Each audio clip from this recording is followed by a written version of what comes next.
good Thursday morning. We are in free fall mode with the Mets as they get swept at home by the pathetic Chicago Cubs. The Mets have lost 5 straight at Citi Field. Luckily, the Atlanta Braves are losing some games, and that's why the Mets are hanging on by a thread in the NL East, but they should be pulling away, and we've got a real problem with this team right now that looks like they are sleepwalking. The Yankees, on the other hand, well, they've woken up, and they have now won 4 in a row and are trending in the right direction at the right time.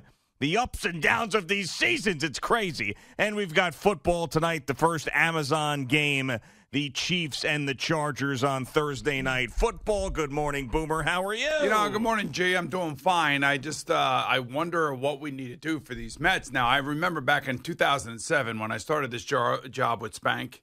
The Mets were up 7 with 17 to go. We were talking about how great the pitching was, and all of a sudden, all hell broke loose, and the bottom fell out. Mm-hmm. And I think that was the year that I took Al and Eddie and everybody down to New Orleans for a Monday night game. And I think they had some sort of ritual that was trying to get the Mets back to relevancy or at least help them out. Isn't that right, Al? Was that year? I know, it's running all together. It was some sort of voodoo doll. Yes, we had voodoo dolls and everything, and none of that worked. Yeah, I don't even know who the voodoo doll was of. I mean, it was a total collapse. I mean, think about this. We started in 2007. The Mets collapse, and the Giants go to the Super Bowl. Yeah, I know. And it was crazy how all of those things were, like, coming together at the same time, and it was crazy. And now I kind of feel like, watching the Mets last night, all right, so it was David Peterson's turn to implode.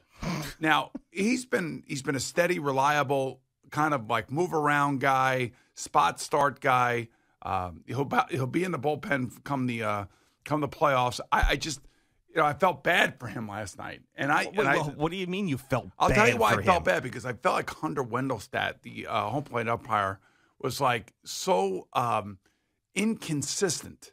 And like you see, you're blaming this on Hunter Wendelstedt? No, I'm not. I'm just saying that I thought this guy puked all over himself last night. It was awful. You know what? He had a rough night. I know. And if you were there, you'd be like one of those people yelling obscenities to him with children around. I understand. I understand all that. What do you mean I wouldn't be doing that? So he's Not the one that ultimately, he fails in the first inning, and he has to answer the questions, and he answers them, and everything else. He just didn't have it, and this is what happens when you walk guys and all that other stuff. And then in the lineup, it's like it's all throughout the lineup now, where guys have all had opportunities to add runs on, or Nito hits a home run at the wrong time. He hits a double play into the double play at the wrong time. It's like everybody has had their opportunity to come through, and essentially during this series, nobody has come through.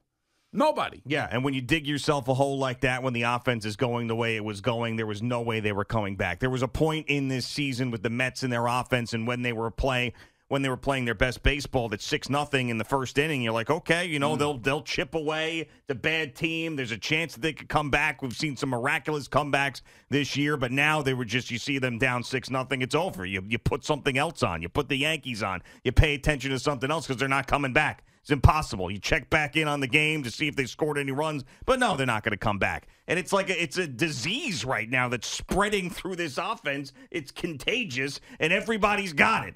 And you've seen, and I've seen years, like you mentioned in 2007 and 2008, where the wheels do come off of teams. It does happen. You get in these stretches, and you can't get out. The Yankees had a very long stretch of that. They're finally getting a little more healthy, and they pulled themselves out of it. The Mets don't have that much time, and they're lucky that the Braves have been losing a little bit, but you want to be up. You could have been up. If you didn't get swept by the Cubs at home, you could have been up 3 games, 3.5 games, 4 games at this point. The Mets are missing 2 of their most important players. That would be Starling Marte and, of course, Max Scherzer. And obviously, it is a big deal when those 2 players are not in the lineup in some way, shape, or form. So I don't know when they're going to pull it. It's frustrating because you and I were on a text thread, right at the beginning of that game last night. Yeah, and then none of us really even decided to get involved in that text thread because we were just so disgusted. Yeah. And really, what could you say? I mean, eventually, this is why Buck Showalter's supposed to be here, to weather moments like this, to deal with the adversity that comes when a team, for some reason, is flat. And now come the Pirates, and the Pirates have won 4 in a row. They're a hot team. I don't know if that means anything or not, but I know the Pirates gave the Mets a little bit of trouble when they were out in Pittsburgh. I mean, the Mets have no other choice. Like, they just got swept by the Cubs. It's pathetic. They have no other choice now but to sweep the Pirates. They have to sweep the Pirates. Yeah, I know, but we've been continuing to say this. It was like, they have to go 8-2 in the next 10. They've got to get to 104 wins. They've got to do these things, and they haven't done it. I mean, and this was a game yesterday, like, you got to win tonight. You have to. You can't be swept by the Cubs at home. In September when you got the Braves breathing down your neck and they're down 6-0 before you blink your eyes. So, yeah, I mean, we keep saying it, but right now they're bad. They are a bad baseball team as we sit here right now. They're playing terribly. Now, over the long haul, they've been great. I still have to have faith in them. You can't give up on this team because they've been so spectacular. But, I need to see them wake up before I believe it right now because I've seen too many baseball teams go through these long stretches. And right now, this is the worst possible time to do it. I would have rather seen this in April, May, June, July, August. Not now. Not right now as you're heading into the playoffs and you need to get that bye and the Braves are still a half game behind you. It's the worst possible time. And now the Yankees are one of the teams that are playing their best baseball. Yeah. I mean, and especially Gleyber Torres. It's amazing what happens when you hustle. Yeah, right. True. I mean, and it's been a knock on him for a long time now, especially after that great 2019 season that he's had.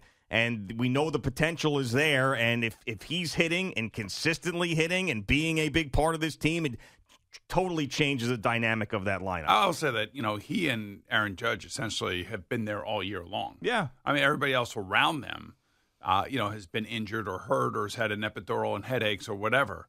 But it's, it didn't look like Anthony Rizzo was, feeling poorly last night. No. So he's up and down on the steps and laughing on the bench and everything. Good. So he's got to be close to coming back. Yeah. And the reinforcements are coming. Here they come.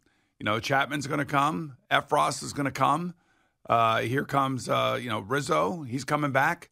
I don't know what the story with Carpenter is. I haven't really seen much of an update on him.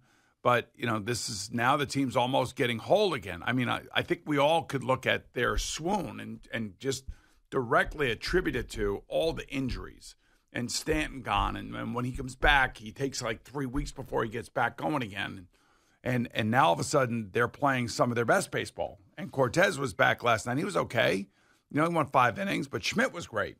Yeah, and Nestor Cortez is someone that I have more faith in him to start the big games in the postseason than anybody else in that rotation. I know we talk about this. It's sort of like the Joe Flacco starting thing where you'd like to see something else, but you know what the team is going to do. I'd like to see Nestor Cortez pitch in Game 1 in a playoff series. I know it's going to be Garrett Cole, but this guy is he's phenomenal. I've got the most faith in him, got confidence in him, and he was good again last night. And, yeah, I mean, they've woken up. They have, absolutely. They've got the energy again. They're playing different baseball. They've got the confidence back. And if they could continue this and start playing their best baseball heading into October, then you forget about all that swoon stuff. Doesn't mean anything because they're still going to win the division. They're still going to be able to sit there and get a bye in the American League, and none of it really matters. I mean, you could put all that crap behind you and head straight forward and then try to get to that ALCS against the Houston Astros and see how it goes. And that's what we've been talking about the entire season for the Yankees. But, they're going to win the division. They're going to get one of those top 2 seeds. And right now, I think that, this last 4 games reminds me of the Yankees that we got to know in the spring and the early summer. So the point being is that a team can come out of it. Yeah, they can. Yeah, a team can but it come took out them of it. 3 months to come out of it. Yeah, I know. Mets don't have 3 months. They don't to come have out 3 of it. months, and I also think that and I think we've probably all feel this way in regards to the Mets, that it was going to come down to the last 6 games of the season, and 3 of those are going to be in Atlanta, and 3 of those are going to be against the Nationals. Yeah, And right now, I almost feel Atlanta's falling flat in their face too. Yeah, they're playing better teams. They played the Mariners, they played the Giants, so they're playing better teams. But yeah, the Mets are fortunate that that's what's going on. And now Atlanta's got to play the Phillies, and the Mets are done playing the Phillies. That is correct. Now, I kind of feel better about the Mets playing the Braves than I do them playing the Nationals right now, because they've played the Braves pretty well. And the last time I saw them play the Nationals, and they just lost to got swept by another bad team. I feel like these bad teams are a thorn in the Mets' side at this point. When they play better competition, they sort of wake up a little bit. It was amazing to me that it doesn't feel this way, but they won 2 out of the last 3 series. So they took 2 out of 3 from the Pirates, 2 out of 3 from the Marlins, and then they just got swept by the Cubs. Mm-hmm. So it feels like those previous 2 series didn't even happen because of what just transpired at Citi Field. Sure. So it's like you have to. I think if you're Buck Showalter and you're any of those players over there, they all understand what's happening. They all understand that they're losing and that they just got swept by the lowly Cubs, who basically have no lineup really to speak of unless Hap's in the lineup. But it was just a disaster of like the entire team. Even like Jacob deGrom gave up 3 runs. Normally against a team like the Cubs, he doesn't even give up a run. Yeah. And like bunting and a guy coming out of the dugout 0-2 and bunting and getting on and scoring a run with the squeeze. Like things like that don't happen. Yeah. And I would think that David Ross, the manager of the Cubs, was just playing it like, you know what? We're just going to do whatever we can to win loosey-goosey, as I think Keith Hernandez had said a couple nights ago. And they just came in here and just played like a loose brand of baseball, and it looked to me like the Mets were pressing. And there is something to be said about that. I know you can't quantify it in this day and age of analytics, but there is something to be said about a team that's got nothing to lose and a team that's got everything ahead of them and having one of the best regular seasons that they've had in years and years. There is, when you go out there, there's no pressure on you. It doesn't really matter, and you go out there and you play loose. It's a lot easier mentally, especially in a very mental game, as opposed to, someone like Pete Alonso, who is pressing, or this DH disaster that the Mets have had, and those guys trying to fit in and contribute, and they don't, and it's just grabbing the bat a little bit tighter, the palms getting a little more sweaty, and throwing things down, and Jeff McNeil throwing his helmet as he gets thrown out at first base when he thought he had a hit. Those things, it really is amazing how when you tighten it up a little bit, that stuff like this can happen, as opposed to a team that's been out of it since May can come in and just play free and clear. And how you feeling about Mark Vientos these days? Yeah, not great. Yeah, you put him in there. Put him in there. He's not ready. He's obviously not ready. Yeah, and Beatty wasn't ready either, even though he had a great moment in his first at bat, but he wasn't ready either. Yeah, it's and you call a guy up in a critical time where you need some offense and you're in the middle of a pennant race. That's a tough spot for him, but for Christ's sakes, can you get a hit? People want to see him. People want to see him. You got to get him out there because Ruff and Vogelback, they stink. They can't do it. Ruff gets a hit last night, and you're thinking, okay, maybe. And you could hear it in Keith's voice. He's like, he's really had a rough time. Everybody knows it. He's being booed. It's amazing that this team has gone on to do what they've done, and they got 89 wins, and they're getting booed at home. Just like the Yankees were. Right. But, everybody around here, we're where's Timmy Trumpet when you need him? Yeah. It seems like that was like 7 years ago at this point. Everybody, patting at each other on the back and all of that nonsense. Maybe Jerry Seinfeld was right. That was the thing. That was the thing that turned. You could all point back to Timmy Trumpet. What's the Mets record since Timmy Trumpet did his live performance? Like I said, prior to this Cubs series, they won the previous 2 series. But it just doesn't feel right. It just feels like they've been very, very inconsistent, as opposed to, getting the hits when they need to get the hits. They had a good series in Miami and Pittsburgh. 4 out of the 6 games they won. Yeah, right. But they also, they lost the first game of each of those series, and they came off the 2 out of 3 loss to the Nationals. So that's why it felt, the way that it did.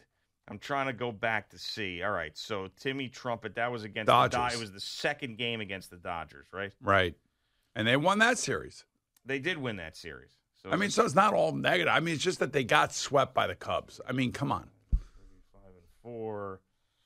7-4. They're 7-7. They're basically 500 team. 500. It's a middling, frustrating. Yeah, spinning your wheels. It's one thing if they're playing the Dodgers.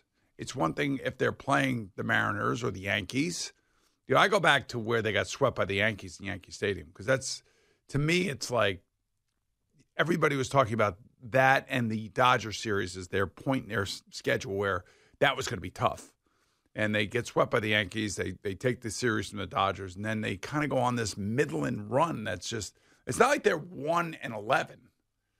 They're 7-7. Yeah, and there's no since cushion. that time. And there's no cushion. That's But the Braves issue. are losing too. Yeah, but there's still no cushion.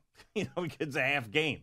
So you're lucky that they're losing, but is that going to continue? All right, Boomer and Gio on the Fan and CBS Sports Network on this Thursday morning.